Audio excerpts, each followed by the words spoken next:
사랑이 많으시고 은혜로우신 아버지 하나님, 하나님의 사랑과 은혜에 감사를 드립니다. 오늘도 저희에게 귀한 주일을 허락하여 주시고 하나님의 전에 나와서 예배를 드릴 수 있도록 은혜 베풀어 주심을 감사드립니다. 저희들이 날마다 말씀을 가까이 하며 신실한 믿음으로 기도의 자리에 나아갈 수 있도록 인도해 주시옵소서. 5월은 가정의 달입니다. 모든 가정들이 하나님께 예배하고 화목한 가정이 되게 하여 주시며 기쁨과 행복이 넘치는 가정들이 되어서 주님께 영광 돌릴 수 있게 해 주시옵소서. 어린 생명을 기도와 말씀으로 양육하는 교사들에게 은혜를 주셔서 교사의 사명을 잘 감당하게 하시고 우리 자녀들이 하나님을 만남으로 구원의 확신을 가지고 말씀대로 살아가는 믿음의 자녀들이 되게 하여 주시옵소서.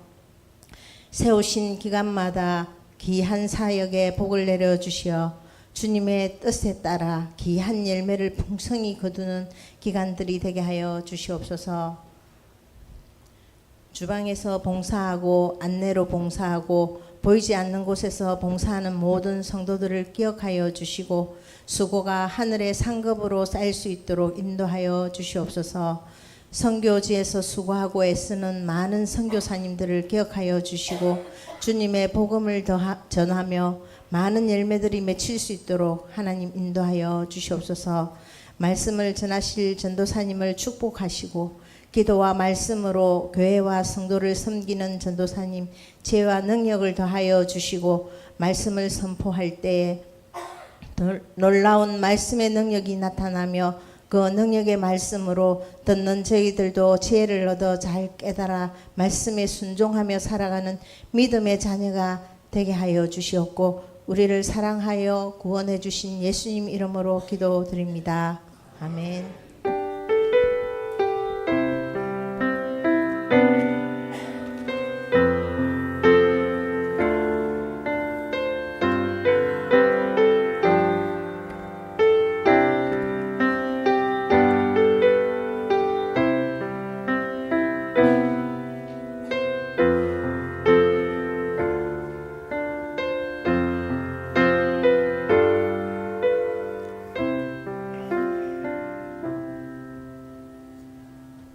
찬송가 528장입니다. 528장입니다.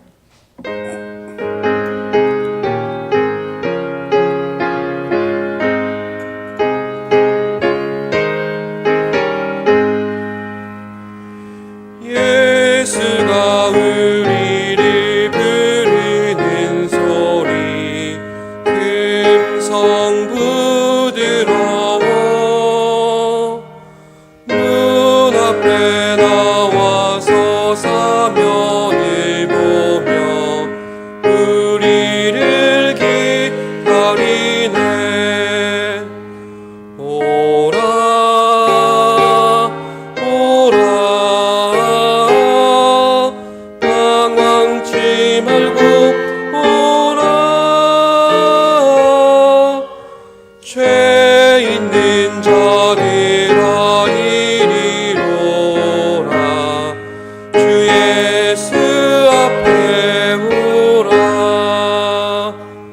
간절히 오라고 부르실 때에 우리는 지체하랴. 주님의 은혜를 왜 아니 받고 못 들은 채 하려나. 오라 오라 방황치 말고 오라.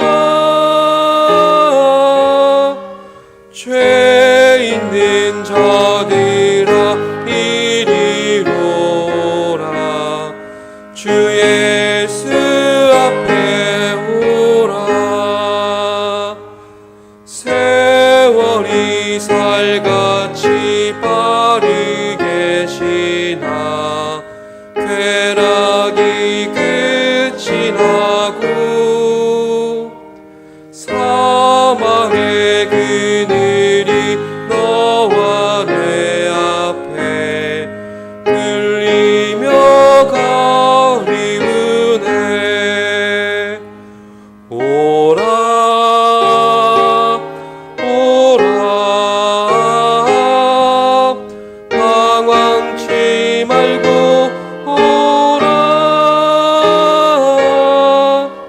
죄 있는 자들아 이리 오라 주 예수 앞에 오라 우리를 위하여 예비해 두신 영원한 집이 있어 죄 많은 세상을 떠나게 될 때 영접해 주시겠네 오라 오라 방황치 말고 오라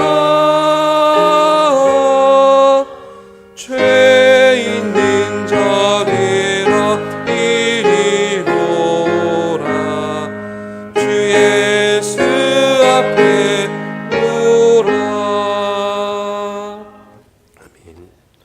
이 시간 우리에게 주시는 말씀은 사도행전 3장 1절로부터 10절입니다. 사도행전 3장 1절로부터 10절까지의 말씀, 신약 190쪽입니다.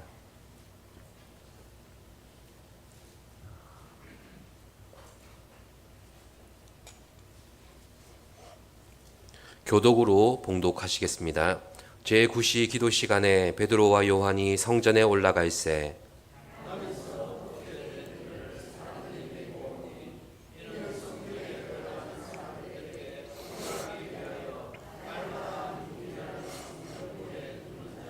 그가 베드로와 요한이 성전에 들어가려 함을 보고 구걸하거늘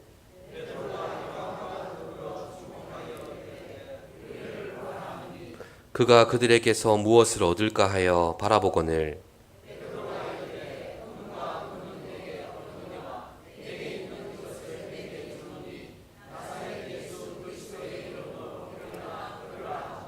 오른손을 잡아 일으키니 발과 발목이 곧 힘을 얻고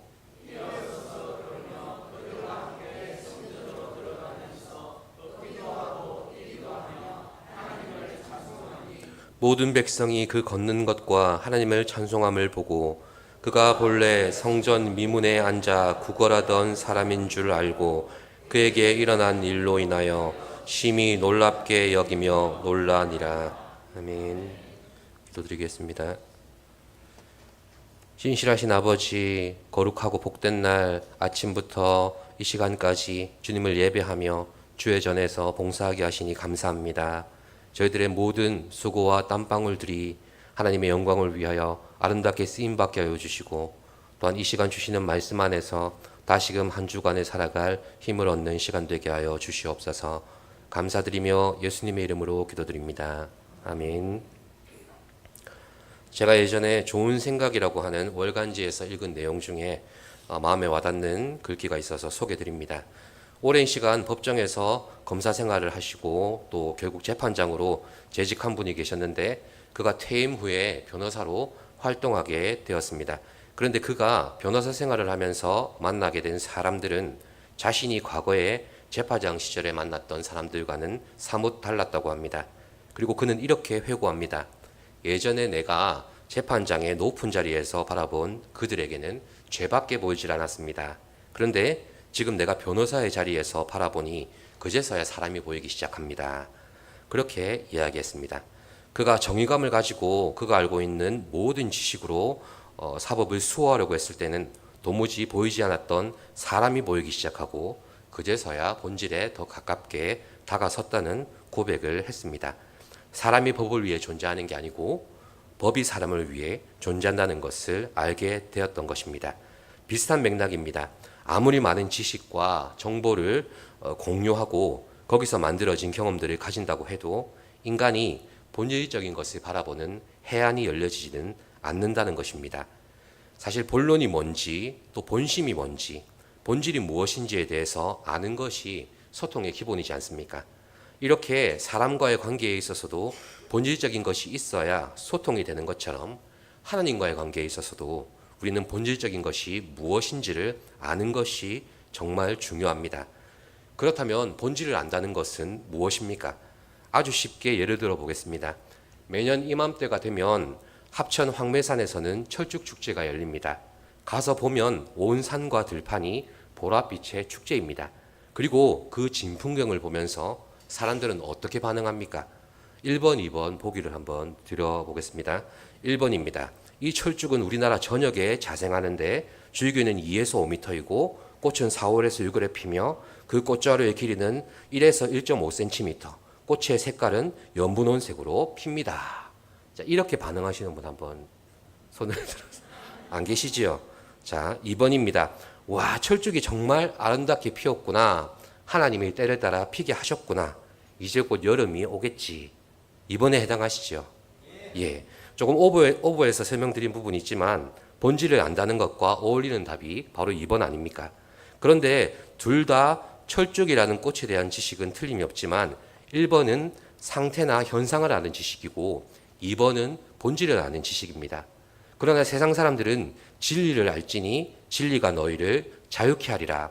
이 말씀과는 다르게 본질에 이르는 지식을 추구하는 게 아니라 우리의 실생활에 운용한 지식을 더 가치 있게 여기곤 합니다. 그러니 정보가 넘쳐나는 멀티미디어 사회 속에서 똑똑한 사람은 갈수록 많아지지만 그 지식을 소화해낼 수 있는 가슴을 가진 사람들은 점점 찾기 힘들어집니다. 머리로만 가득 찬 지식 때문에 사람들은 오히려 조급해져 가고 그 차가운 가슴으로 나와 생각이 다른 사람들을 밀어내는 이기적이고 개인적인 시대가 바로 지금이 아닐까 합니다. 그렇습니다. 정말로 중요한 게 무엇입니까? 바로 본질을 주목하는 안목 아니겠습니까? 그것이 우리의 내면을 변화시키는 결정적인 지식이 되는 것입니다. 오늘 본문에 등장하는 날 때부터 안진뱅이로 40년을 살아온 자가 예수의 이름으로 일어나 걷게 된 것 또한 그저 주님께서 제자들을 통해 베푸신 이적이라는 그런 표면적인 사건을 넘어서서 본질적인 것을 우리에게 가르쳐 주시는 사건임을 우리는 주목하게 되는 것입니다. 사실 분주하게 돌아가는 일상 속에서 우리는 마음이 움직이기도 전에 생각에 따라서 행동해야 될 때가 너무 많습니다.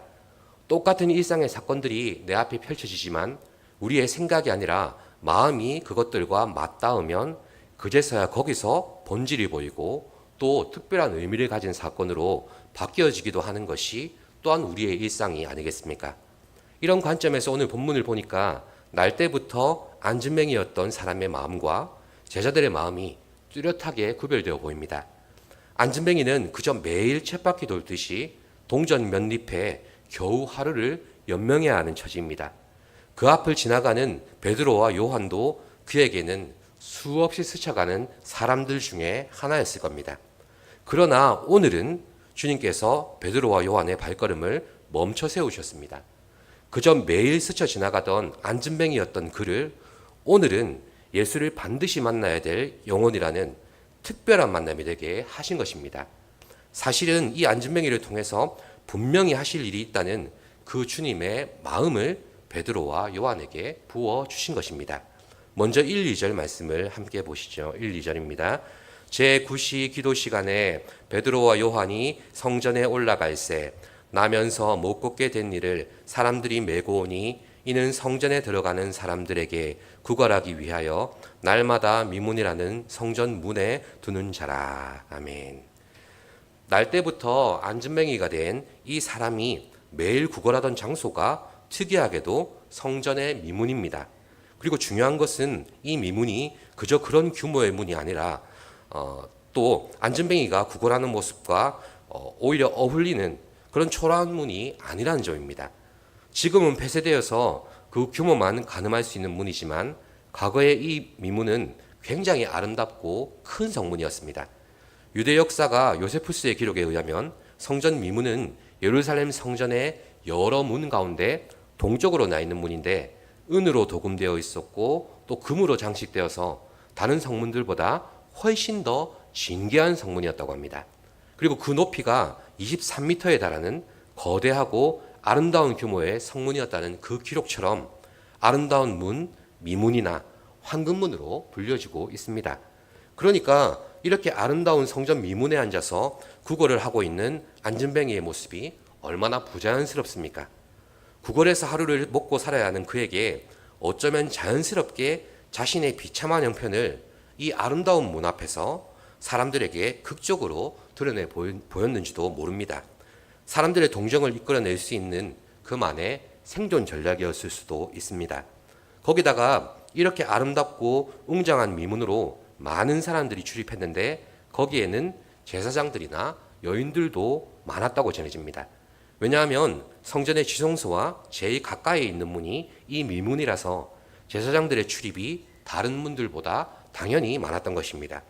그래서인지 당시 최고의 지배계급이었던 제사장들의 위신과 체면을 보자면 사실 없는 마음이라도 몇 푼 꺼내서 던져줄 수밖에 없는 그런 상황이 발생할 수도 있었을 겁니다. 거기다가 미문의 안쪽 양옆에는 성전세를 내는 함이 있는데 돈을 가지고 출입하는 일이 잦은 곳이기도 하단 말입니다. 한마디로 공치는 날 없이 돈이 되는 목 좋은 곳을 노렸다고 볼 수도 있습니다. 또 여인의 뜰이라고 하는 장소가 이 미문 안쪽에 있었는데 이 여인의 뜰에는 가난한 자들을 돕는 연보궤가 10곳이 넘게 있었다고 합니다. 이곳에서 여인들은 기도를 하거나 성전의 잡다한 일들을 돕고 구제를 하고 섬기는 일들을 활발히 하는 그런 장소였기도 합니다. 마가복음 12장에 나타나 있는 가난한 과부의 두렙돈 사건이 일어난 것도 바로 이 여인의 뜰을 배경으로 하고 있습니다. 과부의 두렙돈은 하나님께 드려진 것이기도 했지만 또한 자신도 가난하지만 자신보다 더 가난한 이들을 위해서 드려진 전 재산이었습니다. 바로 하나님을 향한 사랑과 이웃을 향한 사랑이 섬김과 헌신으로 드려진 아름다운 장소가 바로 이 여인의 뜰인 것입니다. 오늘 본문의 안진뱅이는 그 입구에 자리를 편 것입니다. 무언가 느낌이 오지 않습니까? 그렇습니다. 남성보다는 여성이 감수성이 더 예민하지 않습니까? 감정에 호소하면 없는 돈이라도 지갑을 한 번 더 열게 되는 게 바로 여성입니다. 거기다가 성전에서 회수된 구제 헌금도 제일 가까운 미문에서 기다리고 있으면 또 꼬물이 떨어질 기회가 한 번이라도 더 생길 수도 있는 겁니다. 베드로와 요한도 유대인의 간섭에 따라 기도하고 올라가는 와중에 미문에 앉아 있는 이 안진뱅이를 만나게 된 겁니다. 사실 40년을 성전 곁에서 살았다면 안진뱅이는 이 타이밍을 놓칠 리가 절대 없습니다. 결국 누가 가르쳐 주었든지 아니면 그의 숱한 경험에서 비롯된 행동인지 우리가 알 수는 없지만 어찌되었건 그는 아름다운 성전의 미문과 비참한 자신의 모습을 시각적으로 사람들에게 어필할 수밖에 없었고 미문을 오고 가는 제사장과 여인들에게 기대어 하루를 연명했습니다. 또 사람들이 오고 가는 기도하러 나아가는 그 시간에 맞추어 그 앞에 나타난 것은 정말로 기구한 처지에 있었던 그의 모습과 그의 삶의 모든 형편들을 보여주는 게 확실합니다. 오늘 본문을 잘 살펴보십시오. 성경은 왜 굳이 베드로와 요한의 일상적인 기도 시간에 맞춰서 안진뱅이를 등장시키고 있습니까? 왜 미문이라는 성전문을 특정해서 언급하고 있습니까? 왜 베드로와 요한이 성전에 들어서는 그 타이밍에 마침 안진뱅이가 들이대는 모습을 기록해 놓았겠습니까? 4절 말씀을 함께 보시겠습니다. 4절입니다. 베드로가 요한과 더불어 주목하여 이르되 우리를 보라 하니. 아멘. 평소처럼 그저 지나칠 수 있었을 그 일이 오늘 또다시 벌어졌지만 기도하러 올라가는 제자들은 이 일의 원인을 주님께 찾게 된 계기가 된 것입니다. 바로 이 사건을 통해서 주께서 분명히 하실 일이 있다는 본질적인 깨달음이 있었던 겁니다. 평범한 일상의 만남을 의미 있게 하시고 또 주님께서 개입하시는 위대한 기적의 사건으로 바꾸어 놓으신 겁니다. 그리고 이제 주님께서는 그를 일으키신 기적의 사건을 넘어서 안진뱅이와 베드로와 요한 그리고 오늘 우리에게 본질적인 것을 주목하게 만드십니다. 5절에서 6절 말씀입니다. 합독하시죠. 그가 그들에게서 무엇을 얻을까 하여 바라보거늘 베드로가 이르되 은과 금은 내게 없거니와 내게 있는 이것을 내게 주노니 나사렛 예수 그리스도의 이름으로 일어나 걸으라 하고. 아멘. 그렇습니다. 나사렛 예수 그리스도의 이름으로 선포하신 것입니다. 이제 동전 몇 잎이 지어진 그런 내 손을 보지 말고 너의 인생을 붙들고 계신 주님을 바라보라는 것입니다. 그리고 나사렛 예수 그리스도의 이름으로 일어나 걸으라. 이 베드로의 선포는 안진뱅이에게 이러한 주님의 음성으로 들려졌을지도 모릅니다. 나는 너를 일으키는 것으로 받는 그 박수와 그 찬양에 만족할 수 없다. 나는 너의 인생을 책임지며 너의 전부를 안다. 무엇을 얻을까? 사람만 바라보던 너의 눈을 들어라. 이제 나를 바라보아라. 그렇습니다. 이제 날 때부터 40년을 땅바닥에 붙은 채로 절망하던 인생을 그 인생에 안녕을 구하라는 것입니다. 그리고 예수를 바라보라는 것입니다. 이제 예수의 이름으로 일어나 걸으라는 것입니다. 이제 예수의 이름으로 떳떳하게 구하는 하나님의 자녀가 되라는 것입니다. 안진뱅이로 앉아있던 것은 비단 그의 육체뿐만은 아니었겠죠. 눌러앉은 다리처럼 현실에 안주하고 소망을 가질 만한 그 어떤 것도 없는 그의 영혼을 붙들어 일으키신 것입니다. 그 어떤 것도 없는 그의 영혼을 붙잡으셔서 이제 예수 그리스도 안에서 꿈꾸게 하시고 소망을 품을 수 있는 아버지의 자녀로 불러주신 것입니다. 그의 다리만 일으킨 것이 아니라 안진뱅이와 같은 그의 영혼을 일으키시는 이 위대한 기적이 바로 예수 그리스도의 이름, 복음 안에서 이루어진 것입니다. 그리고 이 위대한 복음의 능력은 안진뱅이에서 일어난 이 기적 사건에서 끝난 게 아니라 그의 미래와 연결되고 그의 사명으로까지 이어집니다. 안진뱅이가 일어난 것만 해도 너무나 놀라운 사건 아닙니까? 그러나 주님께서는 이 기적을 통해서 본질을 보게 하신 것입니다. 그가 어떠한 존재로 부르심을 받았는지 알게 만드시는 것입니다. 3장 이후의 사건을 생각해 보십시오. 귀족의 소식을 듣고 몰려든 수많은 군중 앞에서 베드로는 담대하게 복음을 전합니다. 그리스도의 예수의 죽으심과 부활하신 사실에 바로 우리가 증인입니다. 우리가 보고 들은 것을 말하지 않을 수 없습니다. 그런데 이 위대한 고백의 증인이 이 위대한 복음으로 일어난 이 안진뱅이가 베드로의 옆에 서 있었던 겁니다. 이제 안진뱅이를 일으킨 예수 그리스도의 이름은 그를 복음의 산 증인으로 세운 것입니다. 사내들인 공회의 위협 앞에서도 결코 흔들리지 않는 확실한 증인이 되어서 오히려 그들의 입을 막아버린 사명자로까지 세워진 것입니다. 이것이 오늘 안진뱅이의 기적 사건을 통해서 우리가 주목해야 될 본질입니다. 주님께서는 기적을 넘어서서 안진뱅이와 같이 지금 자신의 삶에 안주하며 또 변하지 않는 현실을 그저 받아들이며 살아가야 하는 한 인생의 자존감을 회복시켜 주시는 겁니다. 주님이 계셔야 할 그 자리에 그저 내 상황과 내 욕망과 나의 나됨을 세워놓는 그런 인생을 변화시키셔서 복음의 증인으로 세우시고야 마는 것입니다. 이러한 주님의 놀라운 계획을 확인하시고 찬양하시는 우리 모두가 되기를 간절히 기도합니다. 말씀을 맺습니다. 오늘 본문의 말씀처럼 베드로와 요한의 평범한 일상 속에서 유독 오늘 안진뱅이를 만나게 하시고 그를 주목하게 하셨습니다. 유독 오늘은 그렇게 아름다운 미문이 보이는 것이 아니라 초췌한 한 인생이 보이게 하셨습니다. 유독 오늘 평소에는 관심도 없던 그 안진뱅이가 왜 거기 앉아 있는가를 주목하게 만드셨습니다. 왜이겠습니까? 본질을 보게 하시고 주님의 마음을 부어 주셨기 때문입니다. 그 주님의 마음으로 그를 바라보고 그에게 주목할 때 비로소 주님께서 하실 일이 분명히 있다는 것을 깨닫게 된 것입니다. 그렇습니다. 주께서는 당신의 일을 시작하실 때 우리의 마음에 주님의 마음을 먼저 부어주십니다. 이 주님의 마음을 부어주시면 우리는 거기서 감동하게 되고 일상적인 것에서 변화와 기적을 일으키시는 주님을 경험하게 되는 것입니다. 우리는 다른 일을 위해 기도하면서 종종 그가 가지고 있는 아픔이나 영적인 근심들을 내 아픔처럼 생생하게 느낄 때가 있죠. 우리가 평소에 그 사정을 잘 안다고 하면서도 정작 그의 고통을 겪어봐서 아는 것은 아니지 않습니까?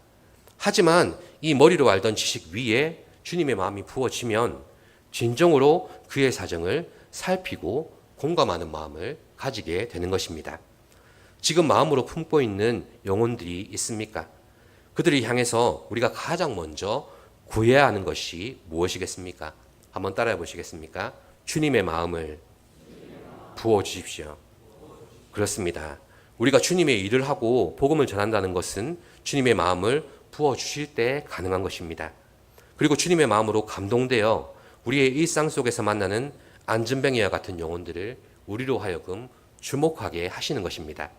그리고 우리는 내 삶에 베푸시는 주님의 기적과 역사들을 대하면서도 주님께서 이 일을 통해서 또다시 새로운 일들을 이루어내시는 그 일들을 기대할 수 있어야겠습니다.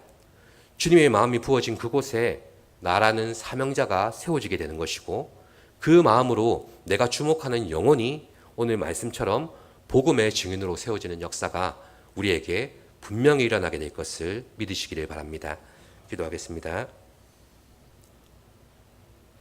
살아계신 하나님, 소망이 없이 그저 주어진 현실의 조건대로, 현실의 요구대로 살아가던 안진뱅이와 같던 우리가 예수 그리스도를 만나 하나님의 자녀가 되는 귀한 은혜를 입었음을 고백합니다. 그 예수님이 우리의 소망으로 우리의 삶을 일으키시고 또한 우리의 삶을 인도하시며 우리의 삶 가운데에 주님의 새로운 일들을 행하신다는 것을 깨달아 알게 하여 주시옵소서. 그 안진뱅이를 일으키시는 기적보다도 그 기적을 통해서 복음의 증인으로 세워내고야 마시는 하나님의 일들을 우리가 보았사오니, 우리가 기도하며 마음으로 품고 있는 그 영혼들을 향해서 기도할 때에 주의 마음을 뜨겁게 부어주셔서 그 영혼으로 인하여 주께서 행하실 일들을 기대하는 우리가 되게 하여 주시옵소서. 감사드리며 예수님의 이름으로 기도드립니다. 아멘. 찬송 드리겠습니다. 524장입니다.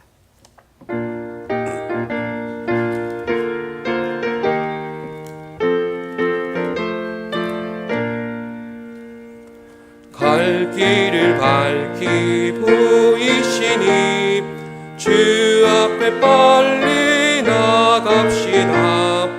우리를 잡는 그 주 예수 곧 오라 하시네. 죄악도 쓴 우리 영혼은 기뻐 뛰며 주를 보겠네.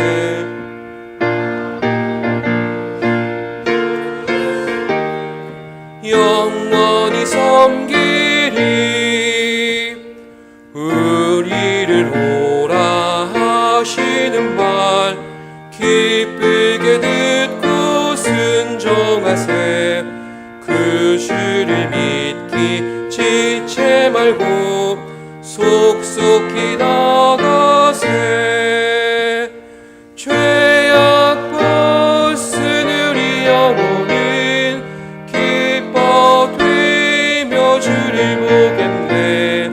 하늘에 계신 주 예수를 영원히 섬기리.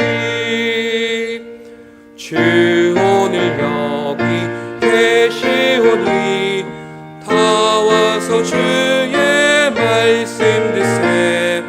듣기도 하며 생각하니 참 진리시로다.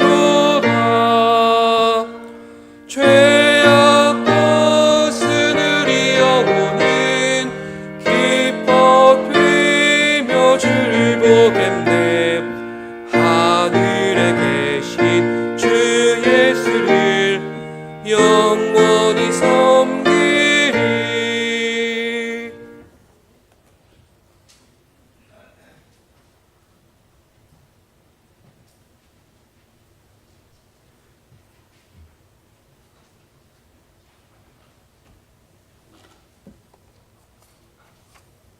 교회 소식 전하겠습니다. 오늘은 삼위일체 주일로 지키고 있습니다. 성부, 성자, 성령 하나님의 임재는 늘 우리에게 동시적으로 이루어집니다. 설명하는 것은 어렵더라도 현상은 늘 경험되고 있고 고백할 수 있기 때문에 삼위일체 하나님을 의식하면서 살아가시기 바랍니다. 전교인 연합구역 예배가 이번 주 금요일 저녁 7시 30분 본당에서 있습니다. 모든 구역들이 함께 모여서 기도할 수 있는 은혜의 시간이니 많이 참석하시기 바랍니다. 전교인 첫날 새벽기도회가 6월 1일 토요일 오전 5시 30분 본당에서 있습니다. 기도는 백동선 권사님 인도하십니다.